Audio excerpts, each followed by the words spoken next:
My family gave my college fund to my sister because she has more potential. I paid my own way. Now I'm a partner at my firm. She's asking me for money. Potential doesn't pay rent. Hey Reddit, so my family gave my college fund to my sister because she had more potential. I paid my own way through school. Now I'm a partner at my firm and guess who's asking for money? Grab your popcorn because this is about to be the wildest tale of misplaced faith you've read all week. I'm 33 now and my younger sister Jenny is 30. Growing up, our family was solidly middle class. Not rich, but comfortable enough that my parents started college funds for both of us when we were kids.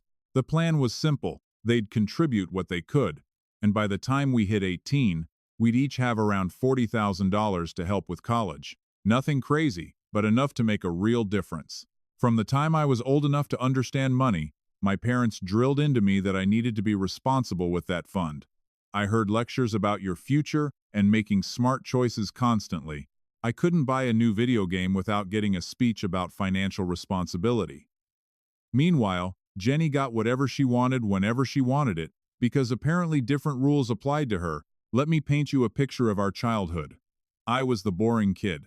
I played baseball, got decent grades, had a solid group of friends, and generally stayed out of trouble.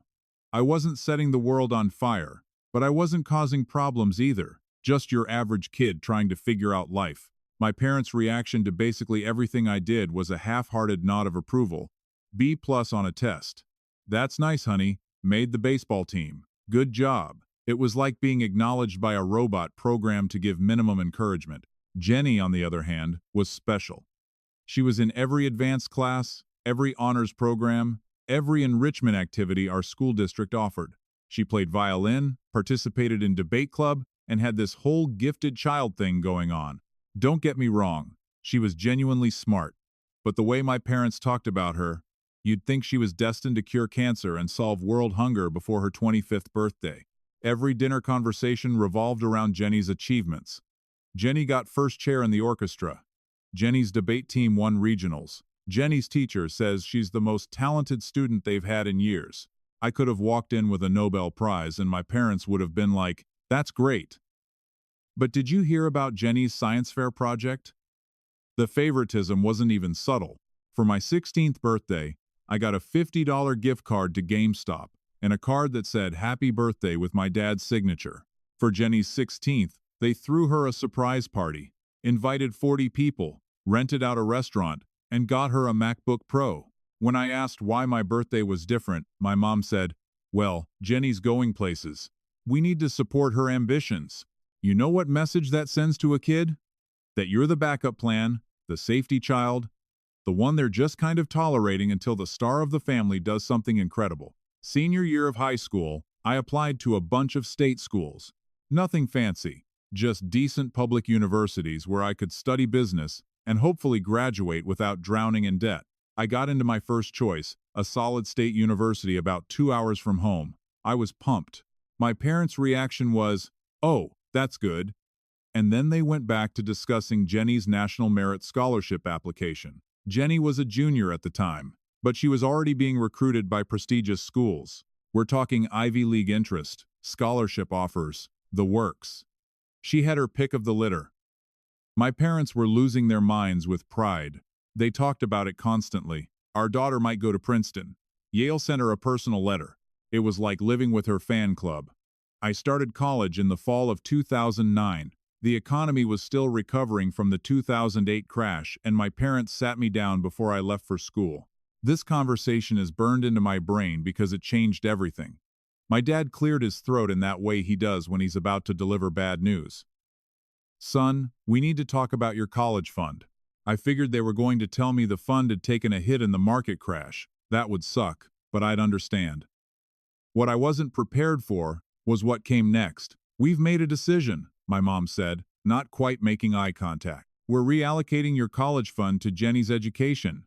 I remember sitting there trying to process what I just heard. "I'm sorry, what?"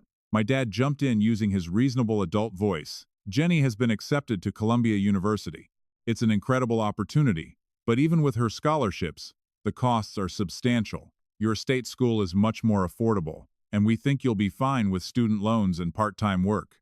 You're giving her my college fund, I said, just to make sure I understood correctly. The fund you've been telling me my whole life was for my education. My mom got that defensive tone she uses when she knows she's being unfair, but doesn't want to admit it. We're not giving it away. We're investing it where it will have the most impact. Jenny's going to do incredible things. She needs every advantage we can give her. And I don't? I asked. My dad waved his hand dismissively. You'll be fine. You're more practical. You don't need an Ivy League education to succeed. Jenny's different. She has real potential. There it was, the word that would haunt me for years. Potential. I didn't have potential. I was just practical. Boring. Safe. Not worth the investment. So, let me get this straight, I said, feeling anger building in my chest. You spent my entire childhood telling me that fund was mine, and now you're just taking it because Jenny's special and I'm not. My mom actually rolled her eyes. Don't be dramatic. This is about making smart choices for the family. When Jenny becomes successful, she'll be able to help all of us. Think of it as a long-term investment, right? An investment that I apparently wasn't worth making. I asked if they were at least going to leave me something, anything. My dad said they'd keep $5,000 in my fund for emergencies. But the rest, about $35,000, was going to Jenny. He said this like he was being generous, like leaving me with a fraction of what was supposed to be mine was some kind of gift. I left for college a week later feeling completely betrayed. That $5,000 emergency fund lasted exactly one semester. Books, housing, meal plan, fees, it all added up fast. By January, I was applying for every loan I could get and looking for a job. I ended up working at a grocery store 25 hours a week while taking a full course load. My schedule was brutal. Classes from 8 a.m. to 3 p.m. most days. Then work from 4 p.m. to 9 p.m. I'd get home, study until midnight, sleep for 6 hours, and do it all again. Weekends were for catching up on assignments I didn't finish during the week and picking up extra shifts when I could. Meanwhile, Jenny was living her best life at Columbia. My parents posted constant updates on Facebook about her achievements. Jenny made Dean's List. Jenny's doing research with a renowned professor. Jenny's spending spring break at a conference in London. Every post felt like a knife in the gut. I'd call home occasionally, and the conversations were always the same. They'd ask how school was going in that tone that implied they didn't really care about the answer, then spend 30 minutes talking about whatever amazing thing Jenny was doing that week. When I mentioned I was working 25 hours a week on top of classes, my dad said, "Good, builds character." But when Jenny got a prestigious unpaid internship that my parents had to help fund, it was celebrated like she'd won a MacArthur grant.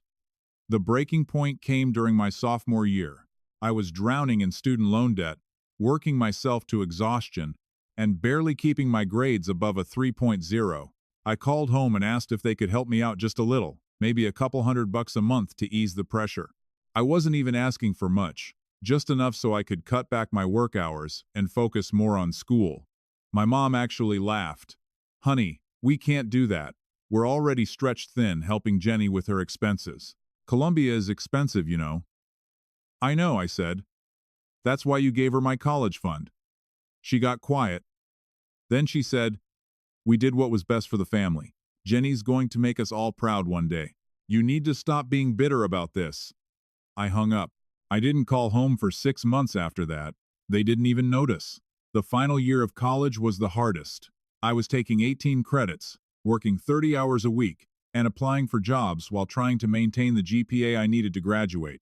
I remember one particular week where I worked a double shift Saturday, had a major exam Monday, a group project due Wednesday, and 2 job interviews Thursday and Friday.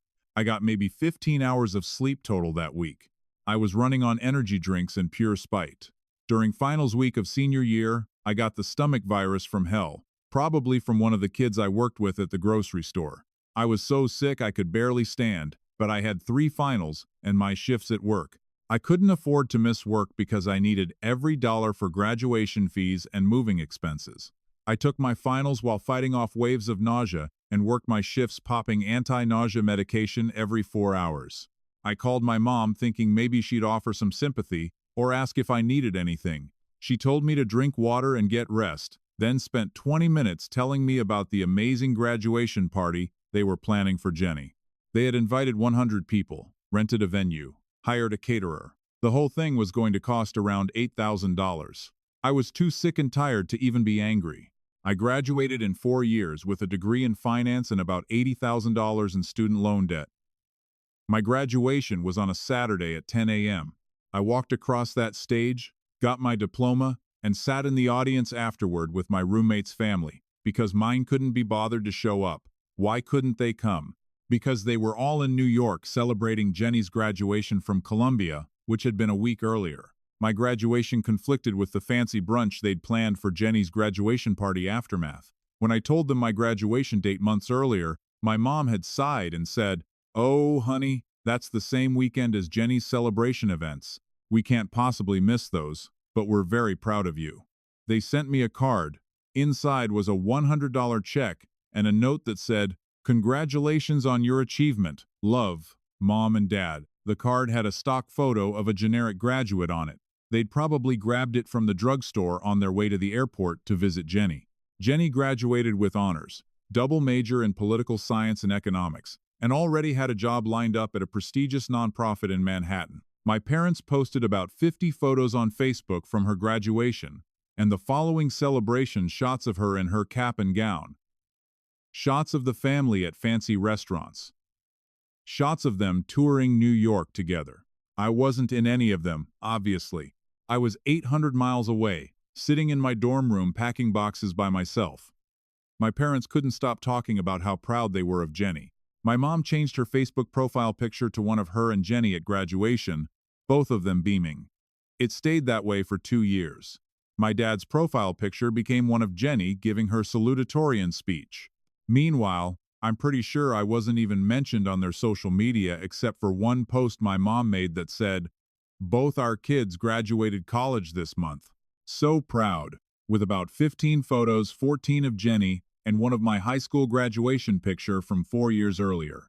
I moved to Chicago for a job at a mid-sized accounting firm. The salary was $52,000 a year, which sounded like a fortune until I calculated how much would go to taxes, rent, food, transportation, and my massive student loan payments. The work was mind-numbing, mostly tax prep and basic bookkeeping for small businesses. The hours were long, especially during tax season when 70-hour weeks were standard. The pay was just okay, but it was a start. I lived in a studio apartment in a sketchy part of the city that was basically a closet with a window. The place was 400 square feet, had a radiator that clanged like a prison riot all winter, and a neighbor who practiced drums at 2 a.m., but it was $700 a month, which was all I could afford after my student loan payments. I furnished it with stuff I found on Craigslist, and one decent mattress I'd saved up for because my back was killing me from sleeping on a futon for 3 months. I ate ramen more nights than I'd like to admit, not because I couldn't cook, but because after working 12 hours and commuting an hour each way on public transit, I barely had energy to boil water. My grocery budget was $150 a month. I learned to make one rotisserie chicken last a week. I bought the big bags of rice and beans. I clipped coupons like a Depression-era grandma. Every spare dollar went to my student loans because I was determined to get out from under that debt as fast as possible. My loan payment was $850 a month on the standard 10-year plan. I was paying $1,200 a month, sometimes more if I picked up weekend shifts doing freelance bookkeeping. I wanted that debt gone. I needed it gone. Every month I made that payment. I thought about how I wouldn't be in this situation if my parents had just split the college fund fairly. If they'd given me even half of what they gave Jenny, I'd have graduated with maybe $30,000 in debt instead of $80,000. That $50,000 difference was crushing me. Meanwhile, Jenny was thriving in New York, or at least that's what my parents told everyone. She was changing the world at her nonprofit job, making important connections, and building an impressive career. My parents visited her constantly, posting pictures of fancy restaurants and Broadway shows. When I asked if they wanted to visit me in Chicago, my mom said, "Maybe next year, honey. We're just so busy." Years passed. I worked my tail off at that accounting firm, putting in 60-hour weeks, taking on every project nobody else wanted, and slowly building a reputation as someone who got things done. I paid off my student loans by the time I was 28, all $80,000 of them. Nobody in my family even acknowledged it when I told them. My dad just said, "See? We told you that you'd be fine." I switched firms when I was 29, moving to a larger company with better opportunities. The work was even more intense, but the pay was significantly better. I finally moved out of my shoebox apartment into an actual one-bedroom.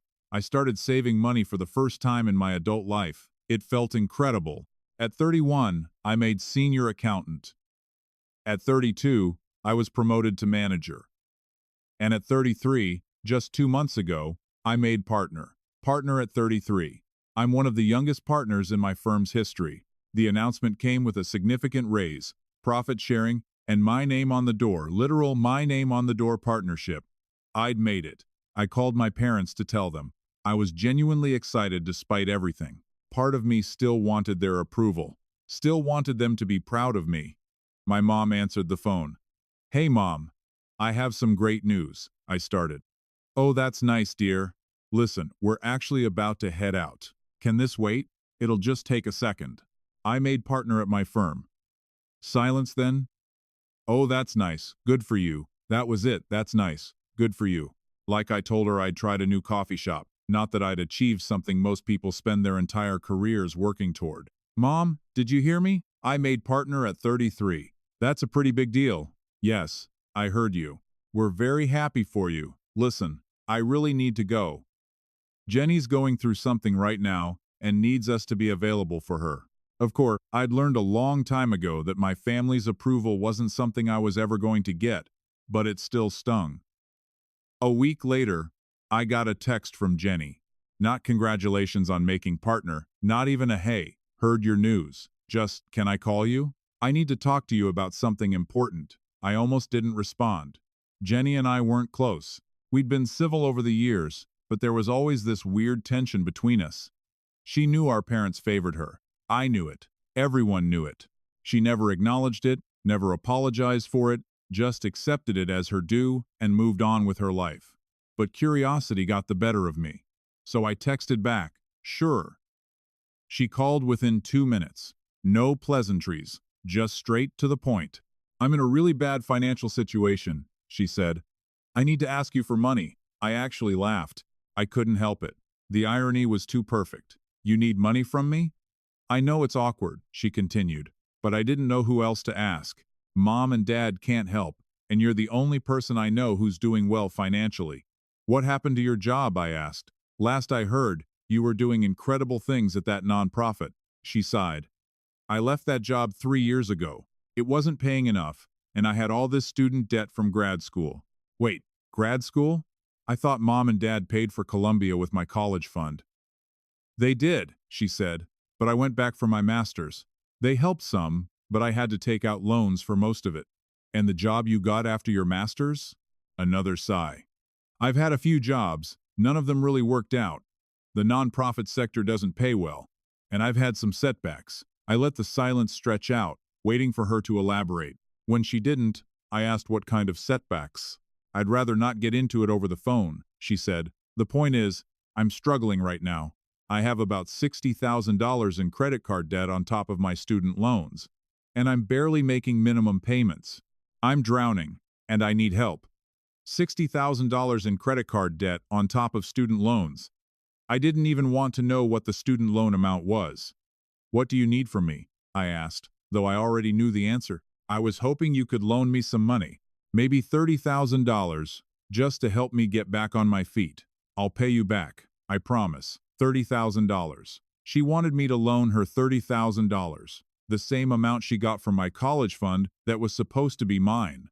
"Jenny," I said, keeping my voice calm, "you took my college fund. You went to Columbia on my dime. Mom and Dad invested in you because you had potential. Remember, I was just the practical one who'd be fine with student loans. That wasn't my decision," she said quickly. "That was Mom and Dad. But you didn't say no, did you? You didn't tell them it was wrong. You just took the money and ran with it." I was 17. I didn't understand what they were doing. "But you understand now," I said. And you've never once acknowledged it, never apologized, never even mentioned it. You just acted like you deserved it." She was quiet for a moment. Then, in a small voice, "I did deserve it. I worked hard." "So did I." I shot back. "I worked 25 hours a week while going to school full time. I ate ramen and lived in a closet and graduated with $80,000 in debt because you deserved my college fund. And now you're asking me for money because you mismanaged the advantages you were handed." "This isn't about the past," she said, her voice getting defensive. "This is about me asking my brother for help. I'm in trouble and I need support." "Where was my support when I was drowning in debt?" I asked. "Where was the family investment in me? Where was the belief in my potential?" "You're being petty," she said. "I'm being realistic," I corrected. "I paid my own way.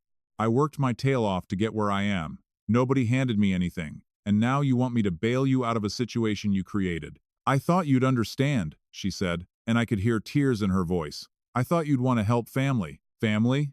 I repeated. "Right. The same family that gave away my college fund. The same family that couldn't even be bothered to congratulate me on making partner. That family." "Mom told me about you making partner," Jenny said. "Congratulations. You've clearly done well for yourself. So why can't you help me?" "Because potential doesn't pay rent, Jenny. Results do. And you've had every advantage handed to you, and you've squandered it. That's not my problem." She started crying. "I can't believe you're being so cruel about this. I'm your sister. I'm asking for help. And I'm your brother who you never gave a second thought to when you were living off my college fund. I'm the brother whose graduation you didn't attend. I'm the brother Mom and Dad have been comparing you to favorably for our entire lives. So no, Jenny, I'm not loaning you money. So you're just going to let me suffer?" she asked through her tears. "I'm going to let you figure it out the same way I had to," I said. "Get a second job, cut your expenses, make a budget, pay off your debt slowly. It's character building, remember? That's what Dad told me." She hung up on me. 10 minutes later, my phone rang. "Mom." I almost didn't answer, but I knew if I didn't, she'd just keep calling. "How could you say no to your sister?" She started before I could even say hello. "She's in trouble, and she needs help. She needs $30,000. Where was the family support when I was working myself to death trying to pay for school? When I asked for a couple hundred a month and you laughed at me?" "That was different," my mom said. "You were fine. Jenny's in real trouble." "I was in real trouble too, Mom. I was drowning. But you didn't care because I wasn't the special one. I was just practical, remember?" "You're still bitter about the college fund," she said accusingly. "After all these years, your stick-Tiffany grudge." "I'm not holding a grudge," I said. "I'm applying the same logic you used. You invested in Jenny because she had potential. That investment didn't pay off. That's not my problem. She's your sister, and I'm your son," I shot back. "A son you've ignored and dismissed my entire life. A son who paid his own way, who worked his tail off, who made something of himself without your help or support. And now you want me to hand over $30,000 to bail out the daughter you actually cared about? The daughter who wasted every advantage you gave her?" My mom was quiet for a moment. "Then you've become very hard." I became very realistic. I corrected. I learned that I couldn't count on family. I learned that I was on my own. "You taught me that, Mom. You and Dad. And now you're upset that I actually learned the lesson. If you don't help your sister, I don't know what we're going to do," she said, and I could hear the manipulation in her voice, the guilt trip. "You'll figure it out," I said, just like I had to. "Maybe you can reallocate some funds. Isn't that what you called it? Reallocating?" I hung up before she could respond. My dad called an hour later. Same conversation, different voice. How could I be so selfish? How could I turn my back on family?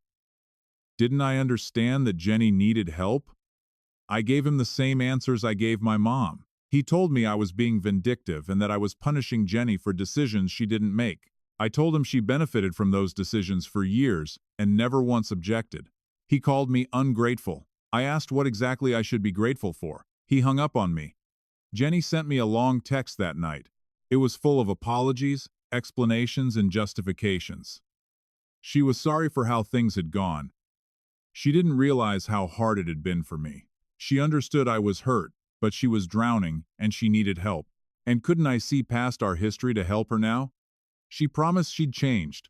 She promised she'd pay me back. She promised this was a one-time thing. I read it twice, then I deleted it. The next day, my mom called again. This time her approach was different. She was nice, sweet even. She asked how I was doing, congratulated me on making partner, said she was proud of me. It was so transparent. It would have been funny if it wasn't so sad. Then she got to the point. I know you're upset about the college fund. I can see now that maybe we didn't handle that fairly. Maybe? I said. Okay, we didn't handle it fairly, she admitted. We made a mistake. We should have split it between you and Jenny. We should have found another way to help her pay for Columbia. We were wrong. I waited. There was clearly more coming. But that's in the past. She continued. And right now, your sister needs help. She's made some mistakes with money, but she's learned from them. She just needs a chance to get back on her feet. With $30,000 of my money? I said. It's not that much for you, my mom said. You just made partner. You're doing well. For you, $30,000 is manageable. For Jenny, it's the difference between sinking and swimming. Mom, I said slowly, do you hear yourself? You're literally asking me to give Jenny money because I worked hard and succeeded while she wasted every advantage you gave her. You're asking me to reward her failure and punish my success. That's not what I'm doing, she protested. That's exactly what you're doing, I said. And the answer is still no. What about $20,000 then, she tried. Or even $15,000, something to help her get started. The answer is no to any amount. I said firmly. This isn't about the money, Mom. This is about the principle. You chose Jenny over me. You invested in her future and left me to fend for myself. That was your choice. Now she needs to deal with the consequences of her choices just like I had to deal with the consequences of yours. My mom's voice got cold. So, you're just going to watch your sister suffer? I'm going to watch her figure it out, I corrected. The same way I had to. Character building, remember? She hung up. The calls and texts continued for a few days. Jenny, my parents, even my aunt called to tell me I was being unreasonable. Everyone had an opinion about what I should do with my money. Nobody seemed to care about what had been done to me. Finally, I sent a group text to my parents and Jenny. I'm not changing my mind. Stop asking. If you continue to harass me about this, I'll block all of you. My dad responded, we're just trying to help our daughter. I wrote back, you have 2 children. You chose to help one. The other one helped himself. Now you have to live with that choice. And for the record, I am your son too. My mom's response, we never said you weren't. I replied, you didn't have to say it. You showed it every day of my life. The college fund was just the most obvious example. Jenny texted separately, I'm sorry you feel like we didn't care about you. That was never the intention. But I'm really struggling here. And I don't understand why you can't help me when you have the means. I wrote back one last time. You had the means, Jenny. You had my college fund, my parents' support, every advantage I never got. You had potential, remember? I was just the practical one, the boring one, the one who'd be fine. And I am fine. I'm better than fine. I'm a partner at my firm. I'm debt-free. And I'm successful not because of family support, but despite the lack of it. You had all the support, all the advantages, and you're asking me for money. Think about what that says. She didn't respond. It's been 3 weeks since Jenny first asked for money. My parents have stopped calling. Jenny sends the occasional text about how hard things are, but I don't respond. I've made my position clear. Yesterday I got a text from Jenny. I got a second job working retail on weekends. It sucks, but I need the money. I guess you were right about character building. I almost responded but I didn't, because this isn't about me being right or her being wrong. This is about consequences and choices, and learning that potential means nothing if you don't back it up with action. I worked 25 hours a week while going to school full-time. I ate ramen. I lived in a closet. I paid off $80,000 in debt by working my tail off. I made partner at 33 because I never had the luxury of relying on anyone else. Jenny had every advantage. She had support. She had encouragement. She had my college fund. And she squandered it. That's not my problem to fix. My parents invested in potential. I invested in results. And that's the difference. Last night, I went out to celebrate making partner with some colleagues. We went to a nice steakhouse, the kind of place I never could have afforded when I was younger. I ordered the expensive wine. I got dessert. I enjoyed every minute of it because I earned it, every bit of it, without help, without support, without someone believing in my potential. I just did the work. Potential doesn't pay rent, results do. And I've got plenty of results to show for my efforts. My family made their choice when I was 18. They chose Jenny. They chose potential over practicality. They chose who to invest in. Now, I'm making my choice. I'm choosing me. I'm choosing to invest in my own future, not to bail out someone who wasted every advantage they were given. And if that makes me the bad guy in their story, I can live with that. Because in my story, I'm the guy who succeeded despite everything. I'm the guy who made it on his own. I'm the partner at 33 who did it without a college fund, without family support, without anyone believing in his potential. And that's a story I'm proud of. Jenny texted me again this morning. I understand why you said no. I don't agree with it, but I understand it. For what it's worth, I am proud of you for making partner. Even if I never showed it, I always knew you'd succeed. You were always the reliable one. I stared at that text for a long time. Part of me wanted to respond, to engage, to maybe start building a better relationship with my sister. But the bigger part of me, the part that remembers every slight, every dismissal, every time I was made to feel less than that part, couldn't let it go. Because being the reliable one isn't a compliment when it means you're the one nobody cares about until they need something. Being the one who will be fine isn't reassuring when it means nobody checks to see if you actually are fine. I was fine, but not because anyone helped me, because I helped myself. So I didn't respond to Jenny's text. I just archived it and went to work. My parents called last week to tell me they're helping Jenny consolidate her debt and co-signing a loan for her. They're also letting her move back home rent-free while she gets back on her feet. Jenny's 30 years old. They didn't ask for my help this time. They just informed me of what they were doing. I think expecting me to feel guilty or maybe offer to contribute. I just said, "Okay, good luck with that," and hung up. My mom called back immediately. "That's all you have to say? What else is there to say?" I asked. "You're helping Jenny. That's what you've always done. I'm not surprised." "We helped you too," she said defensively. "We raised you. We gave you a home." "You gave me a home that I paid rent for," I corrected. "And you raised me to believe I had a college fund until you decided to give it to someone else." "Those aren't the flexes you think they are, Mom. You're never going to let that go, are you?" she asked. "Probably not," I admitted. "Because it wasn't just about the money. It was about what it represented.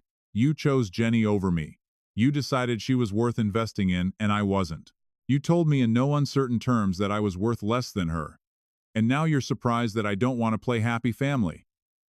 "We never said you were worth less," my mom said quietly. "You didn't have to say it," I replied. "You showed it over and over again." The college fund was just the most expensive example. She was quiet for a long time. Then she said, "I'm sorry you feel that way. I'm sorry you did that to me," I said, and I hung up. I don't know if I'll ever have a real relationship with my family again. Part of me thinks I should forgive them, move on, be the bigger person. But the bigger part of me, the part that spent 4 years working myself to exhaustion while watching my sister coast on advantages that should have been split between us, that part isn't ready to forgive. Maybe I never will be. Maybe that makes me petty. Maybe it makes me bitter. Update. A lot of people in the comments are asking what happened to Jenny that caused all this debt, and why she's struggling so much after having so many advantages. I asked my mom straight up after seeing these questions because I was curious too. Turns out, Jenny's setbacks were more her own doing than I realized. After Columbia, she took a job at a prestigious nonprofit in Manhattan, making about $45,000 a year. Not amazing, but not terrible for entry level, in a field she was passionate about. The problem? She wanted to live the New York lifestyle she'd seen on TV. She rented an apartment in Manhattan that cost $2,500 a month instead of getting roommates in Brooklyn or Queens. She ate out constantly at trendy restaurants. She bought expensive clothes because she needed to look professional. She went to concerts, shows, and events because networking. Within a year, she had $15,000 in credit card debt. My parents bailed her out, paid off the cards, told her to be more careful. She promised she would be. Then she decided she needed a master's degree to advance her career. She got into NYU for their nonprofit management program. My parents helped with some of it, but most of it was loans. Another $60,000 in debt. She graduated and took another nonprofit job making $55,000 a year, barely more than before. But now she had a master's degree, so she deserved a nicer apartment, $3,000 a month this time. The credit cards came out again.